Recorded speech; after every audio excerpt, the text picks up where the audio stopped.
Hey guys, it's Staci and Hutch. We say too much and we ate too much today. Lunch. I'm glad we went where we went. Me too. I never actually had seen this before. First off, I've never been to this place. It was so good. Yeah, that's where when you were out, that's where we went to lunch, we girls. Yes. And so we thought it was really fun. And I couldn't believe it was literally like behind the radio station. Mm-hmm. So how we didn't know it was there is shocking to me. So now we're gonna frequent that place because it's really cool. It was called what again? The market. Market. I'll tell you. Hold on. I got it in my calendar.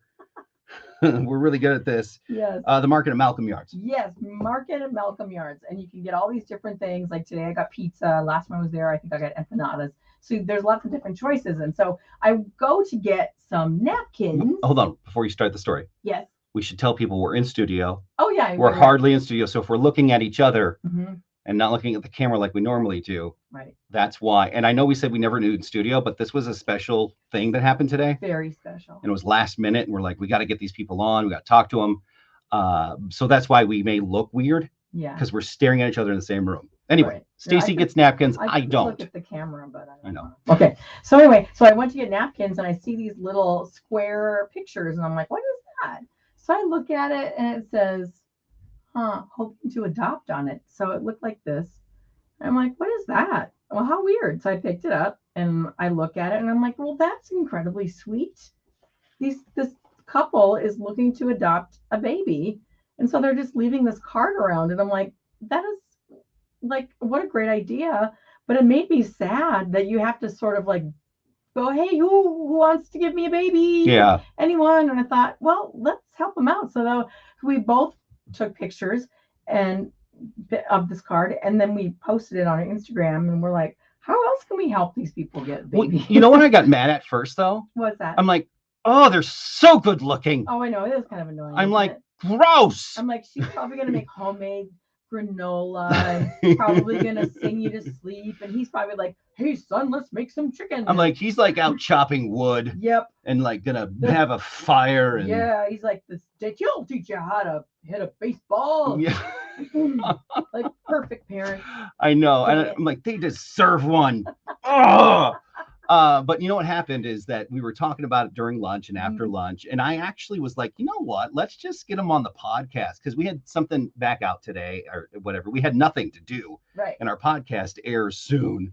And like normal, we're like, uh-oh. But then we're like, you know what? This is a great opportunity because I've never seen this done before. Yeah. And I thought, well, this just seems like a no-brainer. There's so many kids that don't have families at home. So is this a thing? Is this legit? Yeah, I want to know, is this a thing? It must be a thing because I've heard of other people who do this. Like I have a friend who was looking for a child and I was like, well, wait a minute. We got to talk to these people and find out the story. So let's bring them on. Yeah. Josh and Laura. You're just as good looking in person. Oh, you are real. It's really irritating. We're real. Please ugly it up. I can take my hat off, so I'm fully bald. I just You're bald on purpose, though, I'll bet, aren't you? Now, Laura, pull that wig off. That's right. Yeah, it's not real. Well, first off, sorry if I scared you getting a FaceTime from some unknown number. I didn't want to. Did you FaceTime her? I did, yeah. Well, why would you terrify I someone don't that way? know. I'm like, because I always think like, hey, we're on the radio. People should know my number, And I'm like, she'll answer. Hey, look at us. Did you answer? No. Well, truthfully, I missed it because I was in line getting my coffee, so it didn't weird me out too much. Okay, good. But yeah, we had called, we saw this, and we just found out, Stace, that they had actually left these cards the night before we went to lunch today. Wow, I'm glad I saw it because it was right by the napkins and it was kind of in a tiny spot, and I was like, oh, what's this? Of course, I look at everything, and I looked at it. I'm glad I picked it up. So, is this a thing? Do people do this? Or, I mean, because obviously you want a baby or a child. Tell us the story behind this. Yeah, people do it. When we started doing like our education and training through the adoption agency that we are going through, they told us like more than 50% of adoptions happen because of word of mouth. Like somebody knows somebody's cousin, knows somebody's girlfriend, something like that, and you kind of get connected with people that way. And so we thought, well, we can tell all of our family and friends, but how do we cast our net wider? And this is the idea that we came up with. So, We thought maybe doing billboards, but we don't have the Chris Lindahl budget, and we didn't want to have as many billboards as he did, so we decided to do business cards instead. Yeah. Well, Josh, I'm confused. She mentioned training. There's training? What does that mean? Yeah, so with the agency, I mean, whenever someone's looking to adopt, they usually go through an adoption agency, and a big part of that is a lot of education for the adopted parents to really know, like, what are you gonna expect? How do you truthfully, like, how do you market yourself to potential prospective parents? And then there's also just a lot of additional trainings, like when you adopt, how can you potentially foster a relationship with that birth family as well that's best for the child as you parent. Wow, you have to market yourself. Yeah. Hey, look at me, I'm Josh, I'm cool. Hey, look at me, I'm Luke. No, that's really bizarre. So when you adopt a child and you're marketing yourself and you're going through this whole process, you also, people don't realize that you have a 3-year-old yourself, correct? Yeah. And is that child adopted, or is that your own child? Yep, we adopted our son in 2018. So you have to go through the process all over again. Yeah, you do. Yep. Mm-hmm. All over again from the very beginning. All the paperwork, all the training and education. Another time. And once you go through the paperwork and you're eligible, you just wait, and that waiting can be quick, or that could take years. We had friends that waited 6 years before they ended up getting selected by a birth mom. Wow. So how do you, so you're finally being selected. So what do the birth parents do? Are they just like looking through a catalog or something? I mean, with our son's process, and this process is similar that we're going through right now, is we made a book or a booklet that kind of just tells about us, little synopsis of our life, has some pictures, and expectant parents can look through the books and the pamphlets and see if there's anyone in there that fits what they might be looking for potential adoptive parents for their child. So.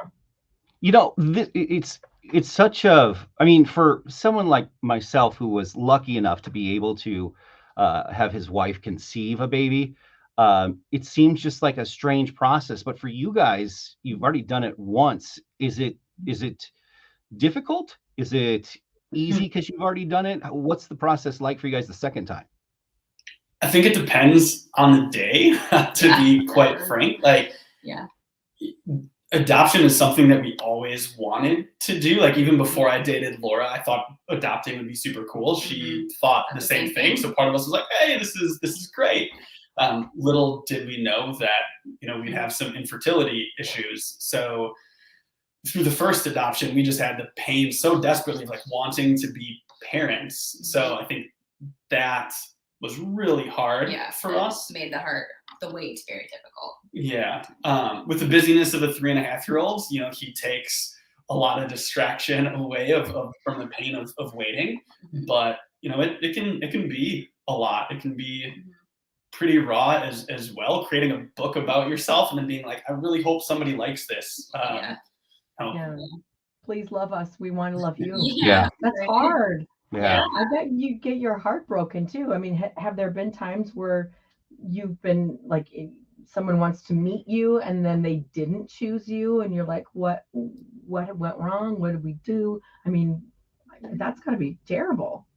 When we were waiting for our son, we had a couple of situations, where we are notified by our agency that like we are in the top 3 or the top 4 families that the expectant mom would choose from, and we weren't chosen in a couple of those situations, and that was super hard. But when someone decided that they would like to meet us, that ended up being our son's birth mom, and it went awesome, and we met her, and our son was born actually just a couple weeks later after we met his birth mom. So that was kind of cool. In a snowstorm. Yeah. In a snowstorm. Yeah, he was born. Yeah. So how quickly were you notified then that you were going to have your son come to your house, and how quickly did that happen? Yeah. So we met with our son's birth mom, and was supposed to be like 2 months after she asked us. 2 months, 6 weeks or so. Yeah. So about 6 weeks after she asked, like, hey, would you be the parents of my son? Like, absolutely. So at that point, it was still just like building relationships. We were, texting, just getting to know each other. We had a little baby moon trip planned to Nashville, thinking that, hey, let's do a one last hurrah. And then she ended up going into labor a little bit early. Yeah, 4 weeks. So yeah, so I think that was 4 weeks from when we were selected It was to like 2 when. weeks. Yeah. 3 weeks ish. She's better with dates. we like had nothing prepared. We were in the NICU and we're like, we should probably get a car seat. You know what's nice about that is I know from my girlfriends or my couple friends who've had become parents, the mom gets to kind of feel everything literally, and then the dad kind of feels a little left out until the baby comes. Well, now you're both kind of in the same boat because somebody else is feeling the baby inside, and you're both like, okay, here you go, ta-da. So you both kind of have that outside in situation. So it's kind of nice. You can probably have a closer bond that way between the two of you becoming parents at the same time, which is really cool. Yep, a lot of the same feelings going on. So. But are you like slightly terrified? Like all of a sudden, boom, I'm a parent right now. Yeah. I kind of, and also like just there was no time to be terrified. It was like this sweet little boy's here, and here we go. So. Yeah. It's crazy because, as Staci says that, I remember with even the first, we have two. And as soon as the second came, I got snipped right away. I was like, hey, I'm just done, and you don't have to worry about that, Josh. Yeah. I'm just like, I am done with this. But it was hard with Nash, our firstborn. Him and I clicked like just instantly. It was a bond. And then for what Staci's talking about with our daughter Skylar, it was weird. I felt really bad. I felt very sad for the first probably year and a half. There was like, I didn't feel a connection. She didn't feel a connection. It was very, very odd and very strange. When I would hold her, she would cry. And then all of a sudden it just hit one day. We just, we were in each other's arms and we were just doing all of that. And my wife and I couldn't connect on that level. It was very strange and for her and I to connect on that level. And I had no one to talk to about it because, it was. Yeah, you don't want to bring it up to your friends. So you ever feel like you don't really connect with your friends? Yeah. You don't want to say that to someone. Yeah. And so it's just, it's hard to talk to about the experience that a father has or a mother has in the situation. And so it's just this whole parenting thing. And I want to mention too, TJ does a very good podcast called Birth Confidential. And it's on ks95.com. And if you guys ever have a chance that are listening right now to check it out, please check it out. She had Des on there. She's got a lot of great adoption stories. She got a ton of amazing stories and stories that people should hear of hope. But it's called Birth Confidential. You guys should check it out with TJ. But Josh and Laura, it's amazing what you guys are doing and what you've been through. Yeah, big heart. Yeah, it's got to be one of those things where you find out that you can't have children of your own, so you're gonna, raise someone else's child. How does it feel once you have that child in your arms, and you're like, wow, this is different. Mm-hmm. Yeah, we don't have biological children. I can't imagine it would be any different, just a sliver different. I mean, I forget every day that I didn't birth our son. It feels like totally natural and like this is where he was supposed to be, and his birth mom thinks the same. And yeah, it's amazing. So do you spend time with birth mom a lot, or how does that work out? Do you guys make an agreement? Do they decide, how they want to be in your life or not be in your life? Yeah, that's a really good question. I think each scenario is different. Like, it comes down to the comfort level of both parties. Honestly, like the idea of an open adoption prior to like getting that education to me was super scary because I think a lot of it was my own insecurities of like, as we raise, this child, what if he doesn't love me as much? But as the agency educated us and like the benefit for the children, like, and us and too. us, and like, okay, that's great. because we get together with our son's birth mom so much, we don't have to sit him down when it's the like right age to say, hey, guess what, little buddy, like you were adopted. He's known from the beginning. He is 3.5 and he totally understands his story and that he was adopted and he was in his birth mom's tummy and not mine. And it's so cool what he can understand already. In the relationship that we've built, it's like to a certain extent, like an addition to our family as well. Yeah.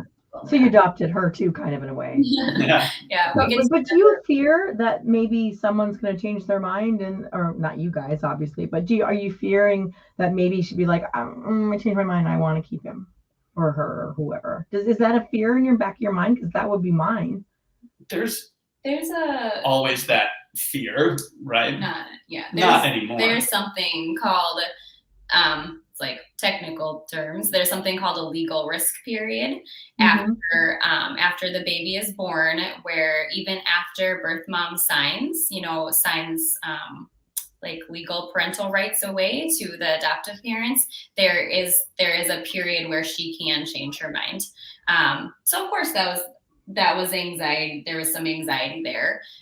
But we also had formed such a great relationship with his birth mom at the time that, like, just thinking about her and the reasonings behind her decision, we felt confident once we sat down and looked in.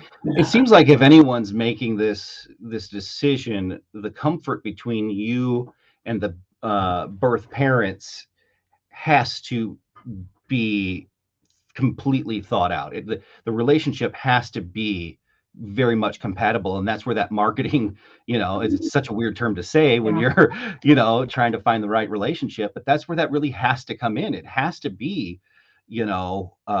spot on. It has to be 100% between the two of you, or the two groups. Yeah, for sure. And we definitely felt that after we met our son's birth mom. We were like, oh, she's so wonderful, we get along so great, it was so natural, like, oh gosh, I hope she liked us. And then, we're not as cool as our picture makes us look. But I was homeschooled my whole life. I'm socially awkward. Well, he's a homeschool free. Oh no. So what about your relationship, your two, when you were trying to conceive a child? How did that go when you realized, okay, this is the new plan? How did it work between the two of you? You should have a couple of hours for us to counseling sessions. I mean, a lot of people have, my wife and I, we tried for a year, and we were almost at the point where after a year, they say, okay, someone has to start, making the doctor's appointments, and so we were almost at that point, and finally we were able to, but the stress of that alone, was That's hard so on possible, us, The nice thing is, like, we knew that we always were going to adopt, even if we could have biological kids. It wasn't like we can't now. Let's do this. It was always the plan, regardless of how things turned out with us trying to like have biological kids. So that leap wasn't big for us. But dealing with infertility obviously has its ups and downs. It's different for guys and girls, right? Like I don't have the physical like feeling of that. So we'd be lying to say if we were on the same page 24/7 the whole time. Right. But the nice thing is we always were on the same page with adoption. So that probably eased really a lot of the burden of not having, that's good. Definitely. Yeah. So the purpose of obviously talking to you guys is getting the message out in marketing. And the reason you put these cards where you did was basically for people to see them and spread the word that if you know anyone, or if anyone really has nowhere to go and is having a child and they know that they don't want to seek help and seek obviously a place for their child. Am I getting the message right? Yeah, definitely. Yep. Just share them. If you find our card, pass it to someone you might know. If you know someone who's considering making an adoption plan, let them know about us. We're ready. So. And you guys had a little website too. Let's see. I'll show it to everybody. Oh, let me pull it up. Let me make it big. You got it. Good. No, you put it up and I'll make it bigger. Okay. There you go. We'll make it the big thing. Let me hold it up steady. Hold on. Let it focus. Or we can just. Nope. Pull it back, Stace. Pull it back. Back. There. Oh, they can just say it. Read it out loud. Yeah. Adoption. adoptionmn.com/families/Josh-Laura. So there you go. We'll have Andrew put it on the bottom too. Right there. Oh, there it is. Yeah, look. Magic of The magic of backing it up. Yes, there you go. Well, guys, thanks for joining us. It's such a unique and cool idea what you did. It got our attention, and we're not even adopting. I know. I'm just saying. I adopt cats. Yeah. I'm like, you guys can have my two like for a couple weeks. Yeah, you should try that out. Like, I'm not good at this. I tend to give his son hammers, and then he's like, "What are you doing? Giving him hammers?" Yeah. yeah. I would like you to adopt me for a little bit. I'm no good on my own. Well, if people are watching this or listening to this, obviously they're not weirdos and they're normal and they're real. I'm like, there's no way that background is real. They're not hiking. They are too perfect. Really nice background. You look like you have a backpack on. Were you in Colorado? No, that was northern Minnesota, actually. Oh, is it? Yeah. Why am I paying money to go to Colorado? Right? Well, again, thanks for joining us, guys, and please keep us updated of what's going on with you. We would love to know more, and we'll definitely get the message out for you guys. Yeah, thanks for reaching out to us. Yeah, no problem. Well, hey, you guys did it. You clearly marketed yourself well. You did. And when you do get your next child, we want to hear about it, and of course, we want to have a little party, enjoy and celebrate with you. Well, at the restaurant. Yeah, we know we're taking you to lunch, and we know where. Yeah. Let's do it. All right, sounds good. Thanks, guys. See ya. Thank you. Bye. There you go. Aren't they awesome? How cool are they? Like if I liked people, I want to be their friends. I want to be their friends. I just think they're the coolest couple I ever. know. It's just, but it really bums me out that it has to be. So hard. Such an effort. Yeah, like I get it because you want to pick the right people. Oh, absolutely. And you want the people who birthing want it parents. this much. Yeah. Who And want it that much. And the birthing parents want to pick the right people, which is such an honorable thing. It really is. You know, because you're making the hardest decision of your life to give up a child. I know. How tough would that be? Yeah, and you want to do it to the right people. So I just want to cry because I'm so happy for them. I know. They're such nice people. And when they got one child and they want another one, and I have no doubt someone's going to choose them because they're amazing. Meanwhile, on Monday, we got to take our adoptive producer who's filling in for Carissa to lunch, and we got to pay for him. Oh, we have to pay for him? I figured Can't we expense should. it? Can we expense it? Well, you talk to the boss. I'll talk to him. He won't let me expense anything after that one incident. Oh yeah. Well, listen, it was Sex World. Well, I was hungry. You should have. Edible underwear has not enough nutrients to count as a meal. It was underwear? That was edible underwear. It was pretty big for underwear. Oh, that. Was that a gummy? That was a gummy thing. All right. I think we've said too much. We are out of here. We'll see you guys next week. And we won't be in studio, I promise. Yeah. I don't know where we'll be. We'll be somewhere else. Hopefully I will be done with this cold. Bye. Bye.